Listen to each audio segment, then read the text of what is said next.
Delhi car வெடிப்பு சம்பவம் தொடர்பாக உபா சட்டத்தின் கீழ் காவல்துறையினர் வழக்கு பதிவு செய்திருக்காங்க. செங்கோட்டை அருகே கடந்த 10ஆம் தேதி சாலையில சென்ற ஒரு கார் திடீர்னு பலத்த சப்தத்தோட வெடித்து சிதறியது. அப்போது அதன் சிதைந்த பாகங்கள் சுமார் 300 அடி உயரத்துக்கு தூக்கி வீசப்பட்டது. சாலையில வாகனங்கள்ல இருந்தவங்க, நடந்து சென்றவர்கள்னு எல்லாருமே நிலைகுலைந்து போனாங்க.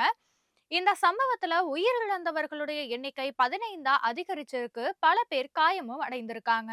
இதனையடுத்து சம்பவ பகுதிக்கு சென்ற தேசிய புலனாய்வு முகமையுடைய குழுவினர் விசாரணை நடத்தியிருக்காங்க. தடயவியல் நிபுணர்களும் தனியா சம்பவ இடத்துல ஆய்வு மேற்கொண்டாங்க.